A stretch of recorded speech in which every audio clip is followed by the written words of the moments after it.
حضرت ابو ذر غفاری رضی اللہ تعالی عنہ کا انتقال ہو رہا تھا اور وہ جنگل میں تھے۔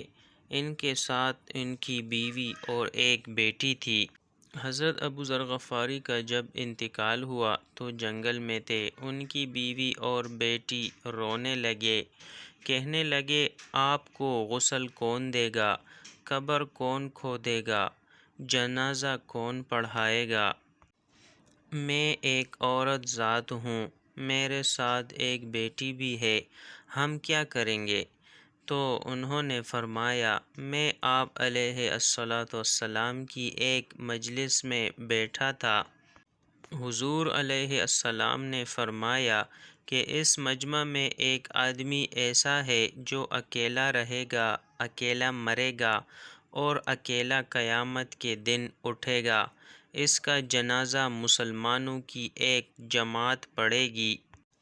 اور فرمایا اس مجلس میں جتنے لوگ موجود تھے وہ سب شہروں میں مر گئے، میں اکیلا ہی رہ گیا ہوں۔ اور بیوی کو کہا تم راستے میں جا کر بیٹھ جاؤ۔ وہ سارا دن بیٹھی رہی، کوئی نہیں آیا۔ دوسرا دن بھی گزر گیا، کوئی نہیں آیا۔ جب تیسرا دن آیا تو آپ نے محسوس کیا کہ آج میری وفات کا دن ہے، تو اپنی بیٹی کو کہا ایک بکری ذبح کرو اور کھانے کا انتظام کرو، آج جو لوگ میرا جنازہ پڑھنے آئیں گے ان کو کھانا ضرور کھلانا۔ بیٹی، ماں اور بیٹی دونوں پریشان ہوئی کہ بے آباد جنگل ہے، یہاں کون آئے گا؟ اور پھر بھی بیوی سے کہا راستے میں جا کر بیٹھ جاؤ۔ وہ راستے میں بیٹھ گئی۔ کچھ دیر گزری تو دیکھا کہ اونٹوں کا ایک قافلہ گزر رہا ہے۔ وہ قافلہ عبداللہ بن مسعود کا تھا۔ یہ لوگ عمرہ کرنے جا رہے تھے۔ اس نے ہاتھ ہلایا تو قافلے والوں نے دیکھ لیا۔ وہ حیران ہوئے کہ ایک عورت سنسان جنگل میں کیا کر رہی ہے۔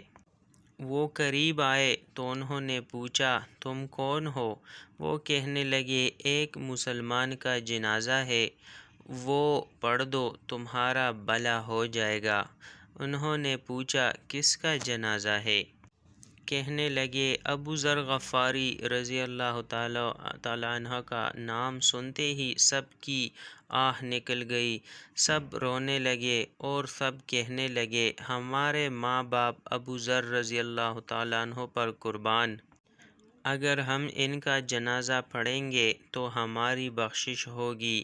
جب حضرت ابو ذر غفاری رضی اللہ عنہ کے پاس پہنچے تو وہ آخری سانس لے رہے تھے۔ انہوں نے دیکھا تو مسکرا دیے اور کہا مجھے تو پہلے ہی پتہ تھا کہ کوئی نہ کوئی ضرور آئے گا۔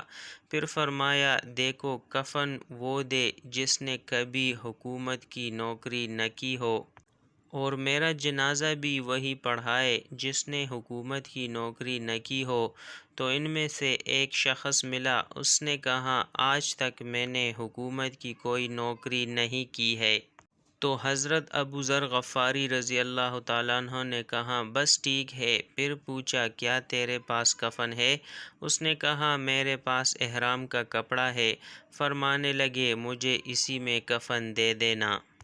پھر ان کا انتقال ہو گیا۔ کفن دفن سے فارغ ہوئے تو ان کی بیٹی نے عبداللہ بن مسعود سے کہا چچا جان کھانا تیار ہے۔ وہ حیران ہو کر کہنے لگے بیٹی تمہیں ہمارا کس نے بتایا؟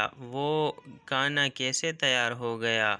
کہنے لگی میرے ابو نے کہا تھا کہ آج کچھ لوگ میرا جنازہ پڑھنے آئیں گے، ان کے لیے کھانا تیار رکھنا۔ عبداللہ بن مسعود رضی اللہ تعالیٰ عنہ کہنے لگے واہ ابو ذر تو نے مر کر بھی سخاوت نہ چھوڑی۔ آپ دوستوں سے گزارش ہے کہ اس چینل کو لازمی سبسکرائب کریں اور اپنے دوستوں کے ساتھ بھی اس ویڈیو کو لازمی شیئر کریں۔ السلام علیکم ورحمۃ اللہ وبرکاتہ۔